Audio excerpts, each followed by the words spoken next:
Can you see my screen now? Yeah. Okay, so most recent, you want to do most recent? There's 269 hands, is that too many? Let's do, click that and then specify number. And let's do 150? like 149. Way to be precise.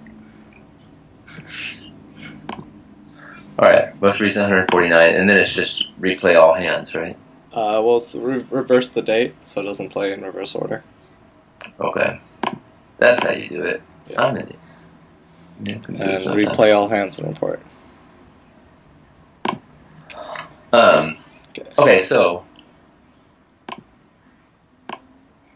session officially starts now. So we'll minus 6 minutes. okay. Let me think of how to say this. We talk about like basic strategy, but okay. Simple ways to approach hand reviews. When I'm reviewing my own hands and the data I see, there's simple questions I can ask, like, was this a correct call? Was this an incorrect call? Should I bet here? Should I fold here? Should I raise? All of that. Mm-hmm. That's one kind of analysis, which is basically, do I have the correct information or enough information to make the most optimal action? Or I guess you'd say complete the most optimal action. When I think about education, like my job as a teacher, let me drink some more coffee. This is going to take a second. My job as a teacher isn't necessarily to impart information to my students. It is, especially in like a classical education, because my job is to give them the appropriate groundwork and structures for grammar, because that's the appropriate structure for logic and rhetoric, which is then the ability to communicate and to deal with ideas on a highly intellectual level. So when I think about poker, my thought is, well, with education, in essence, my job is to get my students to a point where they can teach themselves, where they can approach a piece of information, they can dissect it, they can turn it inside out. And not only that, but they can appreciate it. I want you forever reliant on me for the rest of your life. Right, exactly, right? That's a bad teacher. And you know, I run across people like that all the time. And I know you recognize the humor in that. So with poker, like how does a person get to that point? Because there's basic things that are necessary. For instance, push fold is absolutely necessary. Knowing what my optimal big blinds per 100 when I have a stack between the size of 17 and 23 big blinds, like that kind of information is really important, actually. But how do you actually ask questions, and what questions do you actually ask that gets you to the point of being able to teach yourself in poker? That's a good question. It's a tough one. It's a really good question. So, you're talking about the questions, like you want to know what the right questions are, right? Exactly. So you've been thinking about this for a while. What do you think the right questions are? Let me bring something up real quick. Actually, I need to start recording now, because now this is getting interesting. I do this for myself. You know I do this, right? I know this. Okay. Yeah, I thought we talked about it the first. Yep. Okay, cool.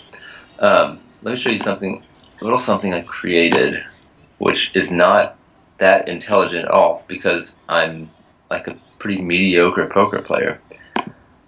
Where did I put it? Self-study analysis. I think this is it. Yeah. Yeah, so what are the correct questions? I can tell you what I think are the elementary questions, and that maybe will help to dive into something more or something deeper. Elementary questions are questions that you'll see like on this, right? I don't know how well you can see that.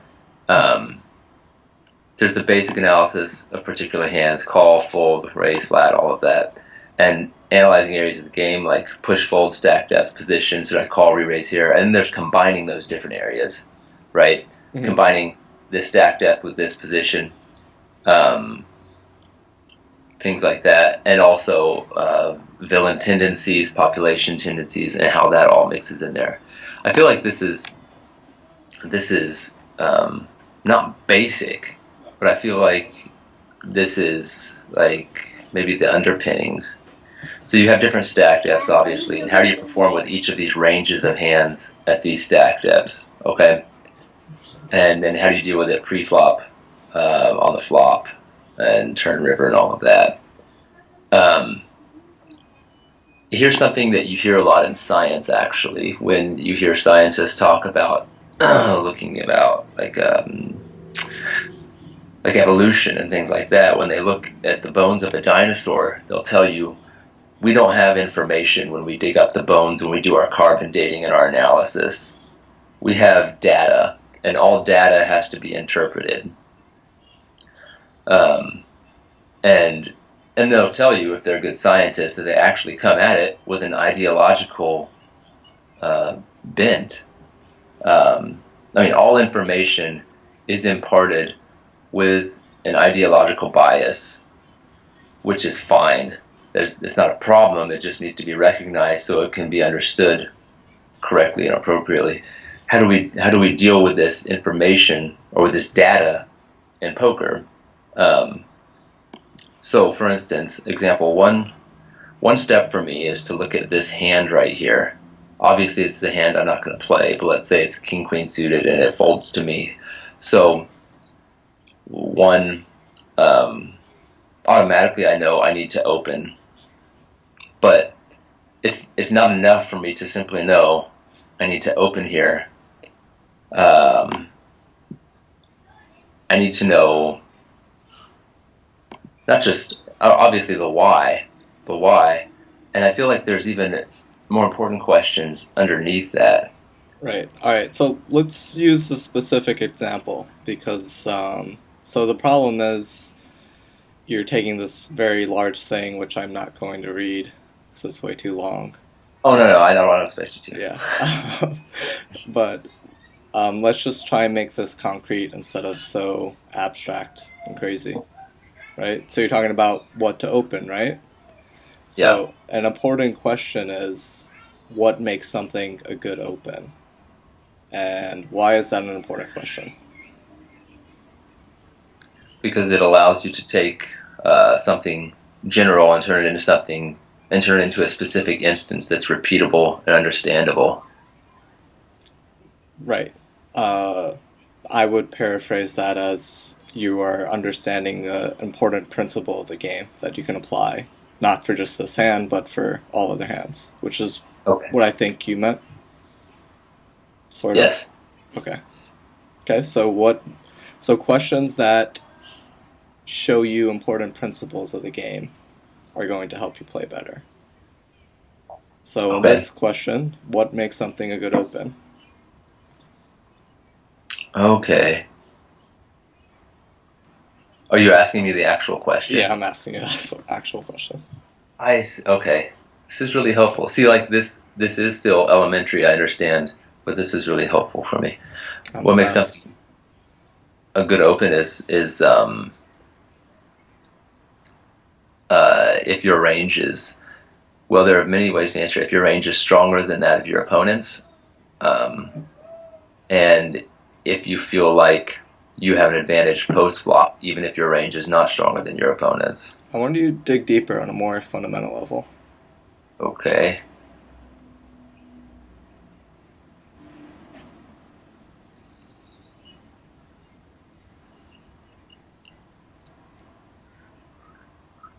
So what makes this a good open? Are you looking for like a basic principle? Yeah.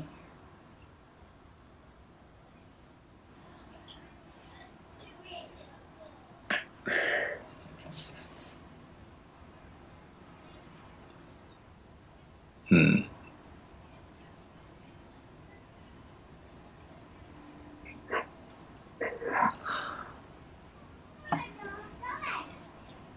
All right, so let's make it more concrete. What makes king queen suited a good open here on a fundamental level? I'm not allowed to say what I just said, obviously. No. Okay. Let's see. Let's see. Principle of what makes it a good open. Let's ask in reverse. What makes 7 deuce offsuit a bad open? Oh, good. Start with negatives. It will rarely yield profit Why? because it sucks. Why? Sorry, I'm smart aleck.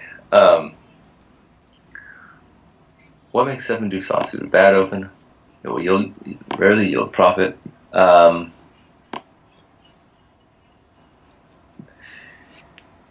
It doesn't hit the board very often. Oh, that's horrible. That's not a principle. Well, why do some hands hit the board more often? Or no, never mind. Forget about that. Okay.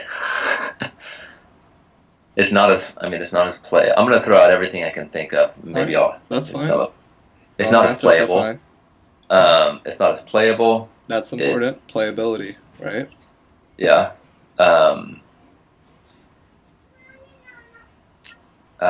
What do you mean by playability? Be more specific. Okay, so if I hold crappy cards and I get called or raised by an opponent, it's more likely that he has good cards just because I have crappy cards. In that sense, it's less playable. What makes a hand good? What makes a hand crappy? Oh no, I don't want to go circular here and say because it's not playable. What makes a hand good? What makes a hand crappy?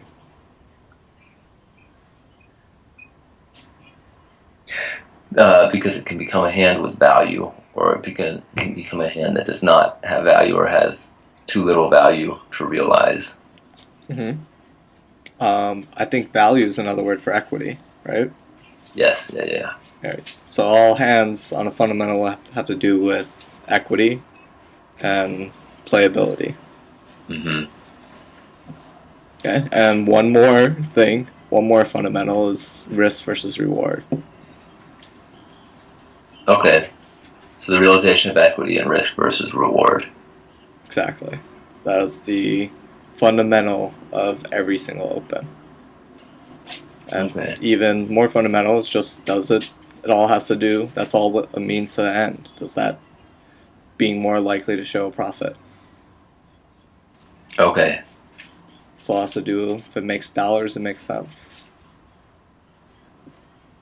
Does this make you money? That's the question. Right. And all you're doing is searching for clues as to whether or not that's going to make you money or not. Which is our data. Yep. Right. Okay. So, how many... Do you have a HUD open? You put a HUD?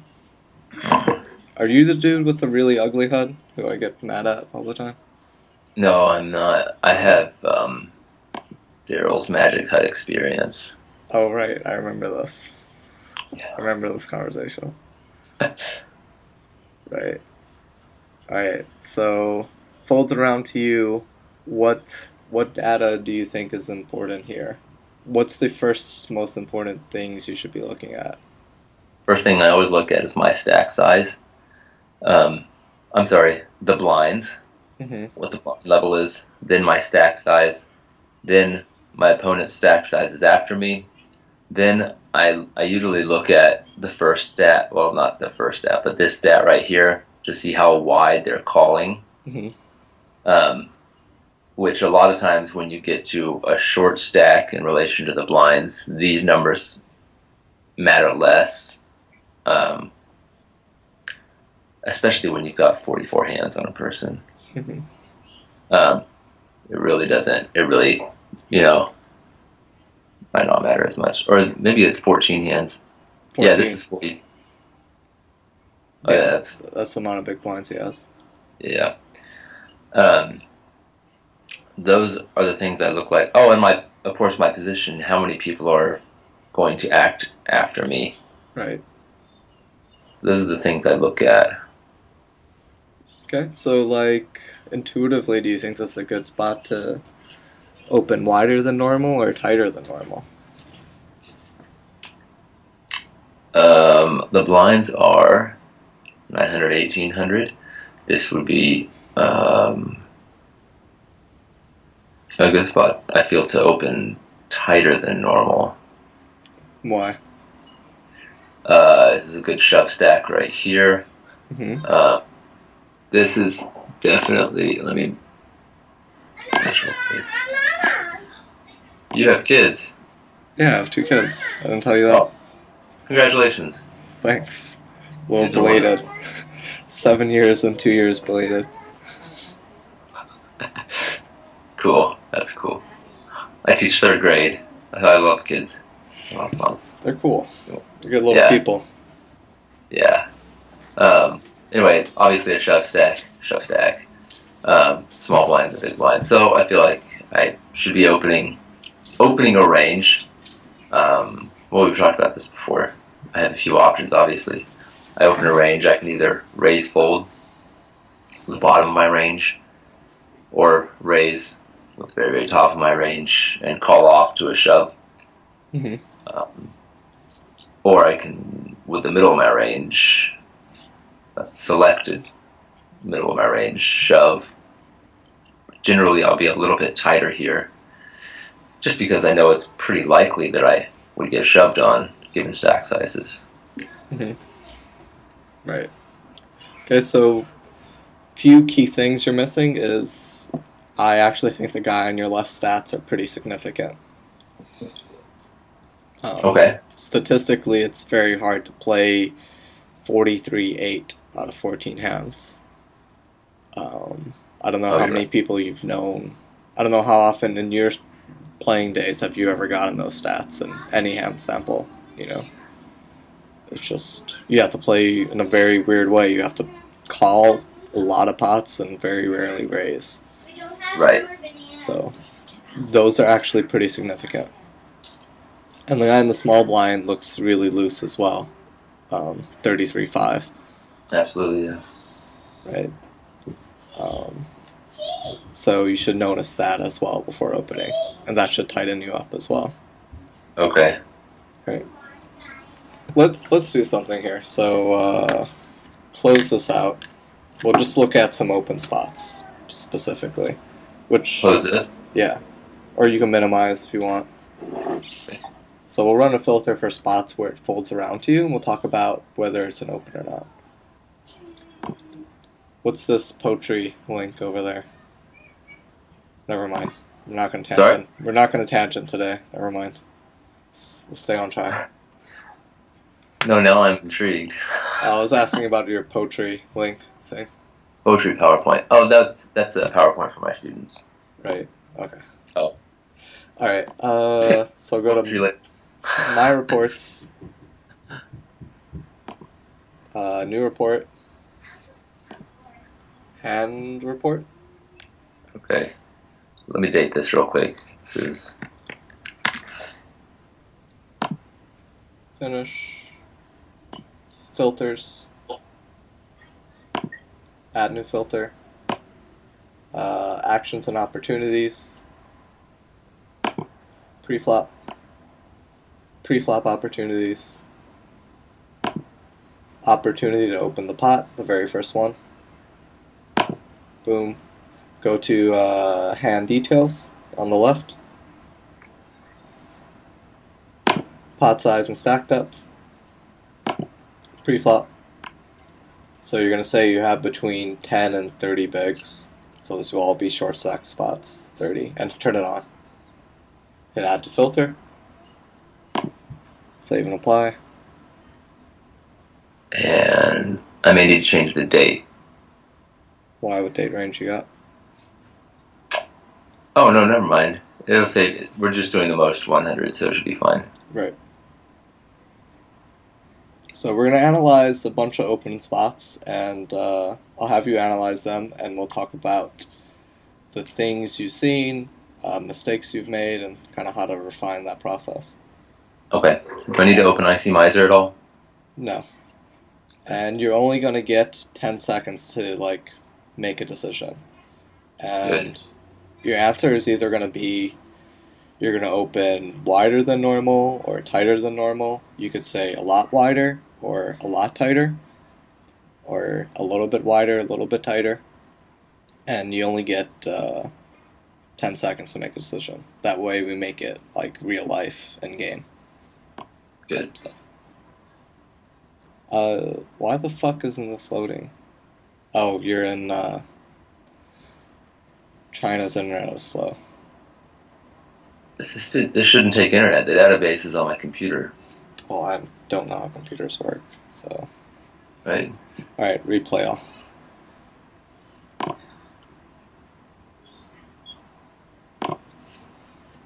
Alright. Make sure this HUD is on. That's the old school HUD. Oh, that's not even mine.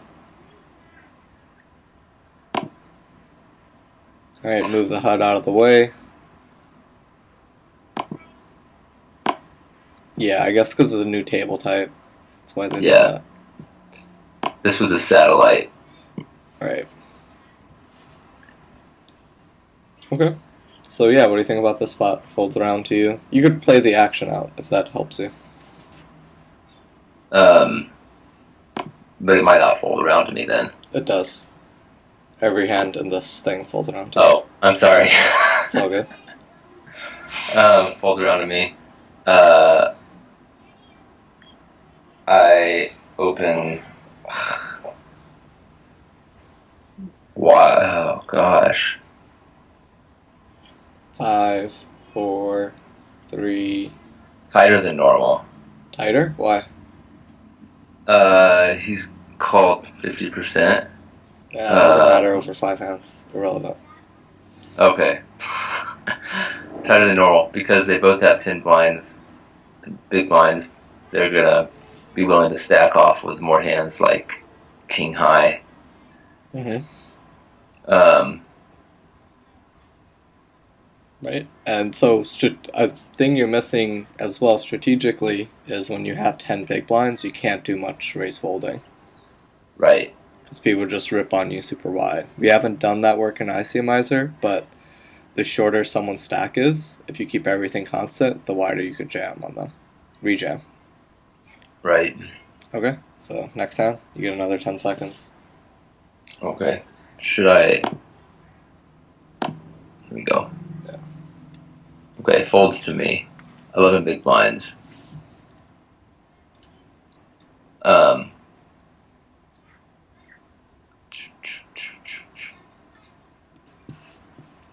I feel like I can shove wider here.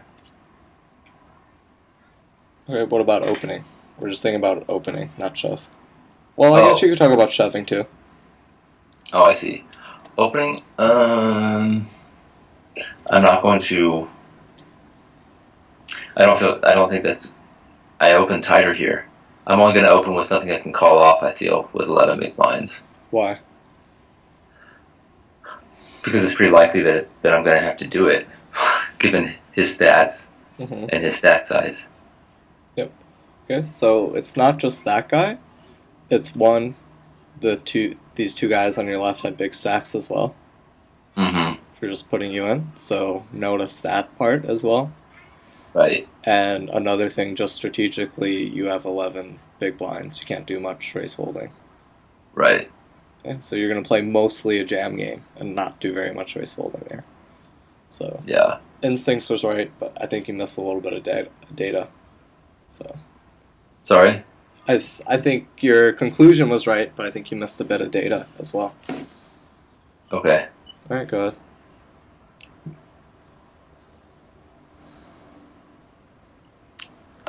folds to me. 8 seconds. I fold. I do not open here. Okay. You gonna go tighter than Nash, wider than Nash? You're gonna shove at Tighter, Nash? Huh? tighter than Nash. Tighter Yeah. than Nash because he should be calling 100%, and that's half my stack.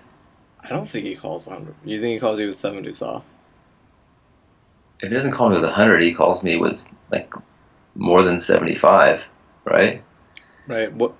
Put this in Nash really quick. Because I actually think, especially him, even though it's only 23 hands, I don't think he calls you with Jack 4 offsuit and shit. Like he's supposed to. Oh, that's a really small sample. That's true. But, I mean, even though he's tight over that sample, I just don't see people calling shoves with Jack 4 offsuit. And when this loads, wait for it to load. We go to next hand, or maybe it's going to load fast. I don't know. You got to paste the hand anyways. Copy it. Right. This is my computer.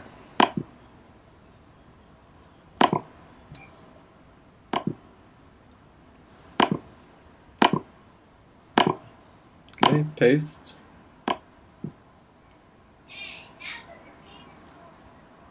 Okay. The fuck is that? Make it so he doesn't go all in. It says he pushes. Oh. Make him fold. Alright. Nash is 80%. Yeah. What should you... Alright, hit... So look at 80%. I don't think he's calling 80%. So... That's 80%. That's Nash. I don't think he calls you with those hands. Those weak offsuit shit. So we're talking about what he should call and what he actually calls with. Right. So this is 78.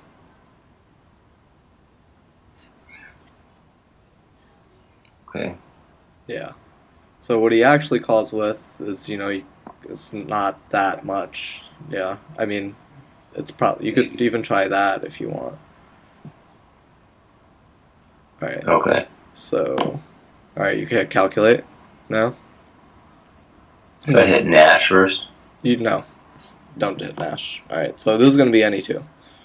Right. Alright, so keep widening this until it's not any two. See at what point, how wide he has to call before you can't jam any two. Let's see, we'll go up to 50. Yeah, do 50. Yeah. Okay, this is still going to be any two. Alright. Now take it to 60, and you're still going to be at any two. Magic. Alright, so take it to 70, and now you're going to be at like 95% or some shit.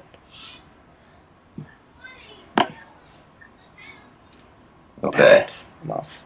So anyways, you should shove wider than Nash here, because nobody calls those fucking hands. And if you don't believe me, you can use Poker Tracker to run this filter. You can look at every hand where you shove the small blind with under 10 bigs and see how often you got called with Jack 4 offsuit, or 10-4 off, 10-5 off, and it's not going to happen once. Okay. Okay, go ahead. That's awesome. All right, keep going. Alright, this is going to be a hard spot. 8 guys behind you. You got 10 seconds. Am I saying this hand, with this particular hand, I shove wider than normal? Nope, with your range. Wider than normal, tighter than normal. Tighter than normal? Why? Well, because there's lots of shove stacks behind me. In 1, 2, 3, 4, 5, 6 of the positions behind me to act. Alright, so important principle number 1 is big blind and button are the two most important players in this hand. Everyone else is kind of handcuffed and can't do anything. Like, put yourself in Kevion's spot, the guy 3 to your left. He's going to face a UTG raise who has 13 big blinds and 5 guys behind. there just isn't much you could do, even with ace jack offsuit or pocket sevens or pocket eights or something. So everyone Right. is handcuffed except those two guys. Okay. So first guys you want to look at in general are button and cutoff, big blind and button. Okay. And look at big blind stats. Right. He's going to be calling pretty tight. One, he's tight as fuck, and two, he's not going to bluff you here ever. Right? Mm-hmm. Okay, button is another issue. So his stats look loose, right? He looks pretty aggressive. Mm-hmm. But you got to put yourself in his situation too. Don't just look at the stats. Right. Put yourself in his situation facing a UTG Open off a short stack, and you have a short stack. What are you going to do with ace 10 here, king queen off, pocket fives, pocket sixes? You're not going to be too happy. Right. He's not going to bluff you. He's not really going to do much. So those are two things you should see during this hand. Mm-hmm. That they're both the two most important players aren't going to do much, and you could actually steal here a lot wider than normal. Okay. All right, go to the next one.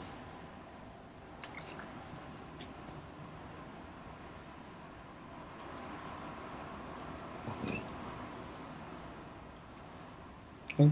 8 seconds. Like every time I'm going to say the wrong answer. Done. Time's over. Oh, that means I automatically folded. You lost your time. You get no answer. Alright. Yeah. So focus on the two main guys first, because if you only get 10 seconds, at least spend that time looking at the two most important guys, Okay. which are big blind and button. Right.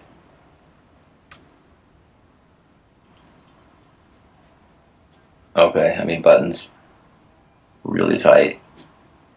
Small sample. It's what? Small sample.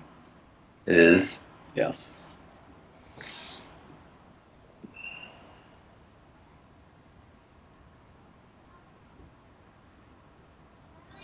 Alright, so things you should realize is big blind. Button has a really big stack in position on you.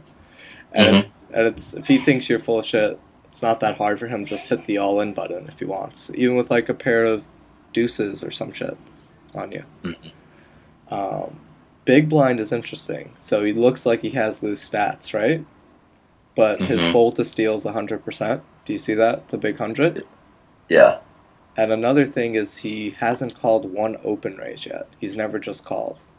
Pull up the pop-up.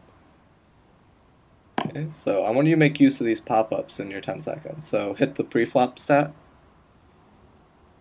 Okay, so call 2-bet. 0 of 9 from MP, 0 of 5 from cutoff, 0 of 5 from button, 0 of 4 from small blind, 0 of 4 from 0 of 2 from big blind. Do you see that? Oh, wow. Yeah. 0 of 25. So he seems like he's unable to call. Like he doesn't like calling, and that's really good for you because he's supposed to call like 70-80% there or something. Right. So that is a very big advantage for you. Okay. And the button's not so much of a big deal. So this is like pretty hard data, a lot more reliable. The button thing is a lot more subjective. Okay. Okay. All right, so go to the next one.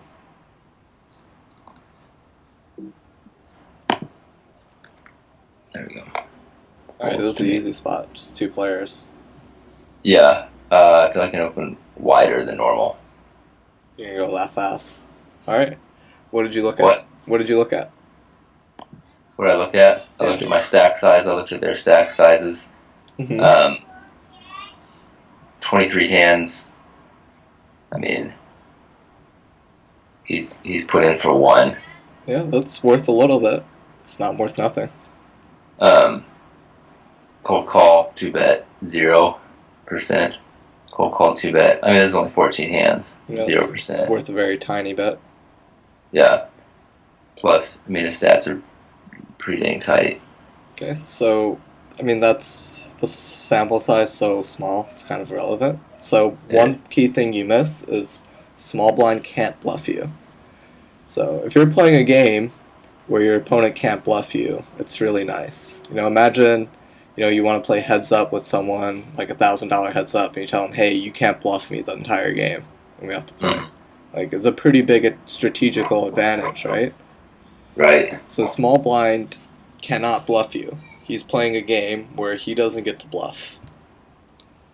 So that's a very big advantage for you. Mm-hmm. So that would be a very good reason to raise. Okay. So yeah, a little bit wider than normal. It's fine here. Cool.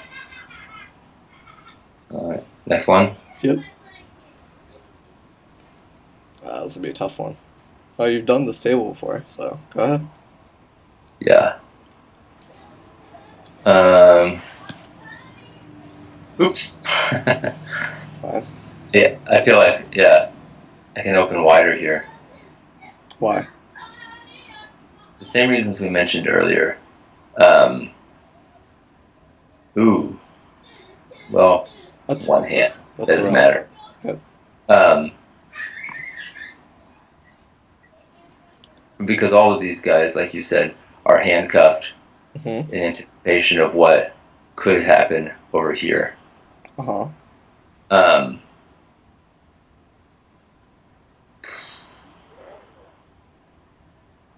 Alright, so things you missed is big blind is tight again, and he has a handcuff type of stack as well. Also, his correct strategy is probably defend like close to 100%, and he'll probably defend like 30. Yeah. So that's really good. A second thing you missed, which is a bit more advanced, is that the guys who have you covered, it's very hard for them to shove on you. It's very hard, put yourself in cutoff spot or button spot. It's hard to jam 67,000 chips. Right. It's not like you have 45. It's a lot easier when you have 45. When you have 67, that's a nice stack to have because people aren't comfortable jamming on you, and some people aren't comfortable 3-betting you off that stack either, even to a normal amount, because you're so short. Uh-huh. So it's a very good stack to attack people with. Okay. Yeah, so this is like basically 101 of understanding like stack sizes. Like some stacks are better to open, some stacks are better for 3-betting, some stacks are better for shoving, some stacks are better for 4-betting. This is one that's good for opening. Okay. Another reason it's good for opening is a bit higher level is that if you do get 3-bet, you're only shoving 67,000, so your risk reward is going to be really good. Mm-hmm. So it's going to be hard for people to bluff you. Okay. Alright, go ahead. Alright, I'm going to give you 12 seconds. Because you get like 15 seconds in game, so that's fair. Okay. And because I'm slow. Yeah. And because you suck. Thank you, Daryl. Uh,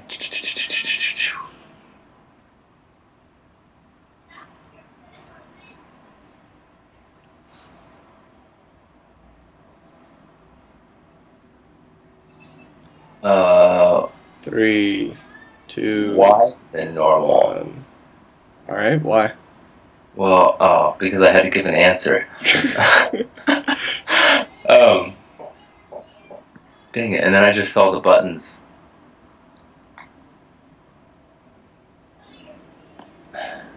Then I just saw the button stack size. So the button is a complicated math problem that I don't understand. So you're just going to say it cancels out while looking at it. So on the one hand, he can't bluff you. On the other hand, he's going to get it in wide. But then on the other hand, you're going to get really good odds when he shoves. Right. But, I just assume it balances out because it's too difficult and I'm not going to do the math. Okay. Alright. Another thing you should notice is it's hard for small blind to jam 57,000 chips. He doesn't really want to jam that many chips to win 10,000 this deep in a tournament. Right. So he's a bit handcuffed. Big blind's a bit tight over a small sample, so it works a little bit in your favor. The guy on your left is a little tight over a small sample. Is very tight over a small sample. Mm-hmm. So wider than normal. Okay. Alright, keep going. My cards flip over. Doesn't matter.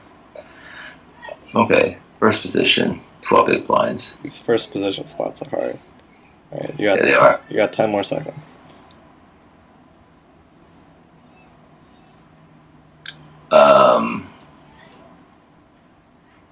Give you 2 more seconds.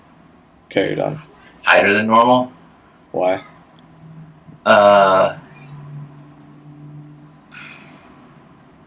Because, oh man.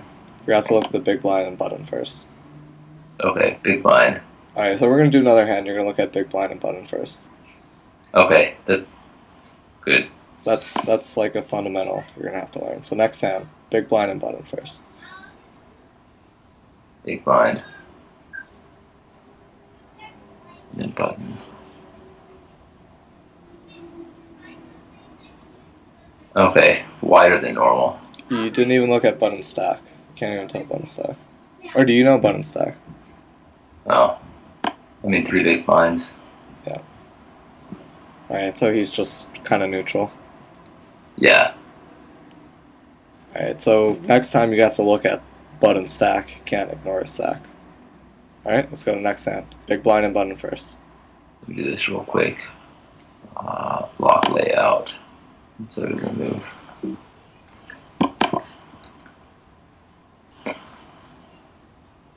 Big blind.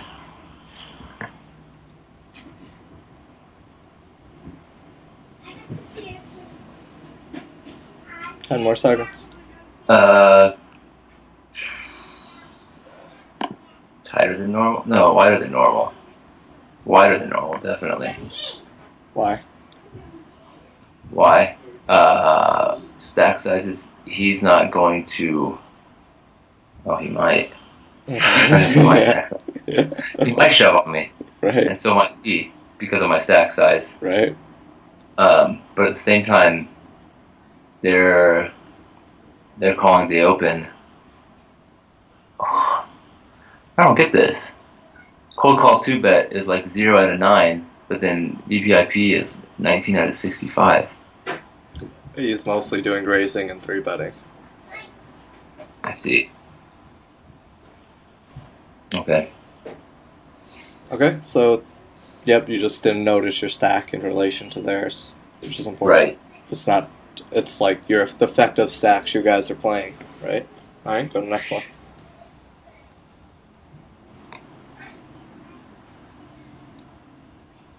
Button.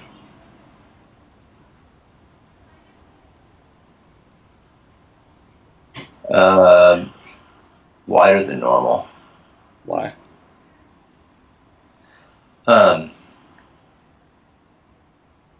He's not going to be able to bluff me. The big blind. I think it's tight as fuck, too. Yep. Yeah, absolutely. Mhm. And I feel like he's handcuffed by the big blind's stack size. Well, I mean, he's handcuffed for a few different reasons. One, you open UTG. There's 2 guys behind him as well. So it's kind of tough for him. Mm-hmm. And another thing you miss is that his cold call is 0 over 86 hands, which is a decent sample. Yes. His fold to steal is 100 as well. So. Okay. Alright. Next hand. Okay, just big blind and button. Big blind. Button.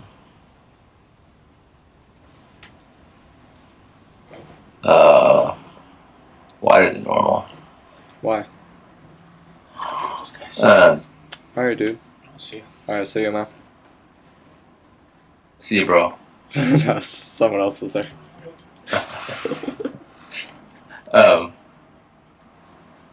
Sorry, big blind. Because he's tough. I mean, he's not going to be able to bluff me. He could just hit the all-in button, actually.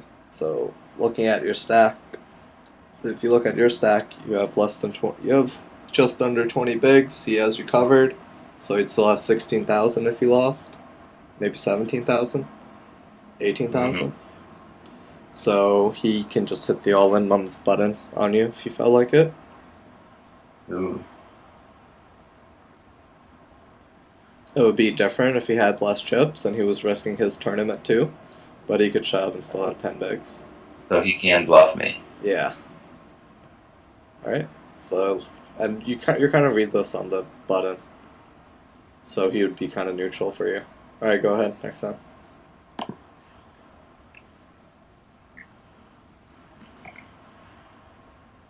Okay, button. This is an interesting one. Yeah.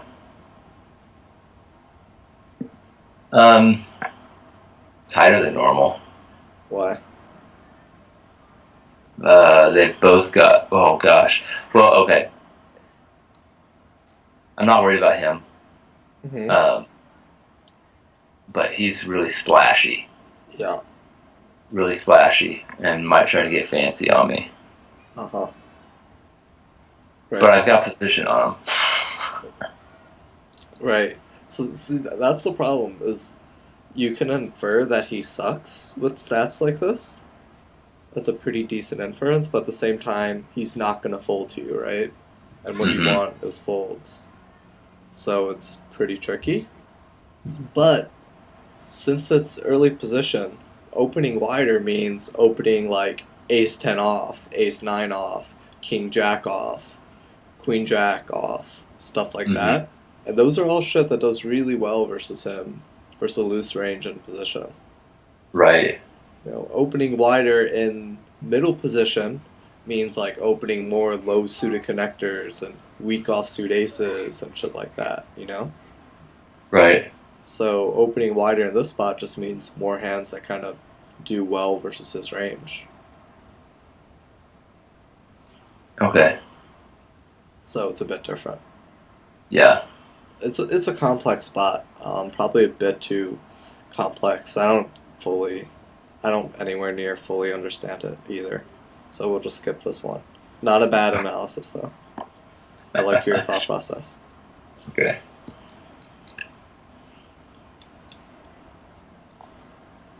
Okay.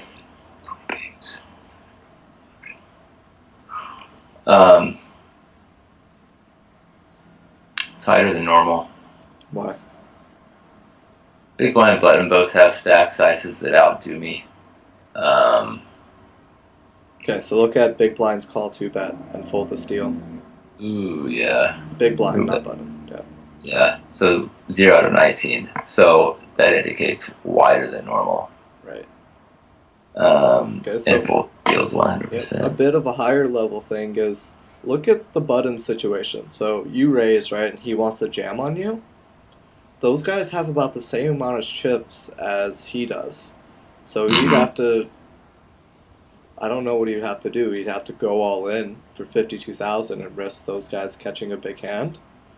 Or he'd have to like 3-bet to like, I don't know, 10,000, 6 big blinds or something, and then call you off. It's kind of a weird situation for him. Because those two guys cover him. Or have just as much as him. Yeah. So he'll feel weird about that. So that kind of helps you out. Because he can't jam on you is why. Okay, let's do another.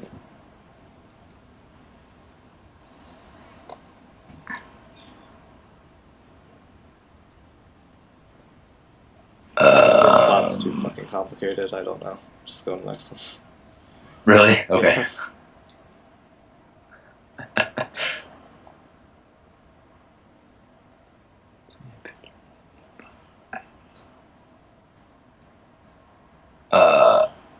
Wider than normal. Why? They're both nits. Oh, I'm sorry, I was looking at the small blind. Yeah. Oh, still a little bit wider than normal. Yeah, wider than normal. So his call 2-bet's irrelevant. It's only very small sample. And probably very little bit of that sample is going to be from the big blind. Like, pull up the pop-up. Okay, so pre-flop, call 2-bet from the big blind. Yeah. He's actually called 1 of 1 from the big blind, so. Okay. So sample is pretty irrelevant.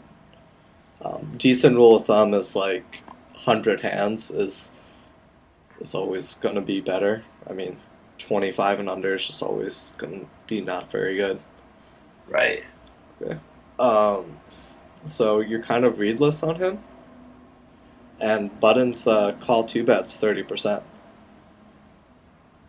Hmm. So Yeah. this would probably be more like normal or a normalish type of range right here. Okay. All right, go to next.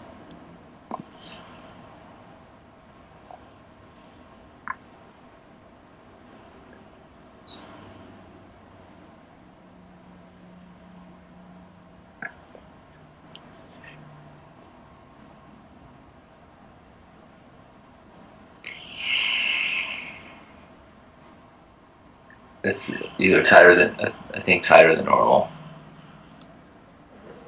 All right, so Uh, look at big blind stats. Only 42 hands, but he's 14-7. right. His fold to steal's 100. Let's look at his call two bet in the big blind. You can pull up the pop up. See if we have any sample. Okay, not much of a sample. Not Right. that relevant, right? But Okay. he's 14-7 over 42 hands, which is a little bit in your favor. Mm-hmm. Now look at Button, 11-2 with a 0-3 bet. Right. He has call Then- two bet 18%, but I think that's still a little bit in your favor, just given how passive he's been, and he hasn't played that many hands, anyways. So I think he's a little bit in your favor there too. Okay. All right, so let's go to next hand. I'm bombing this. You'll get it. Wider than normal. Why is that? Dad, Um, I made a big boy and I'm gonna sleep in that tonight. Awesome, thank you. kids are awesome. Oh. 84 hands, 17%, cold call to 2 bet. Pretty low.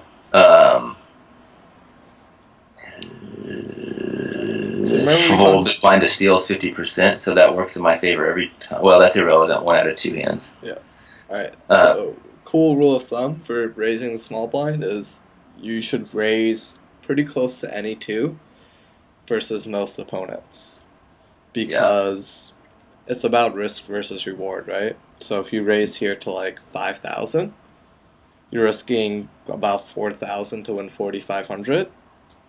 So you need them to fold less than half the time for you to show immediate profit on your steal. Mm-hmm. And look at what a 50% range looks like on ICMizer.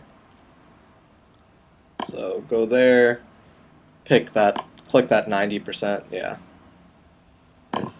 Oh yeah, that one, sorry. Slide it to, pick power push and slide it to 50.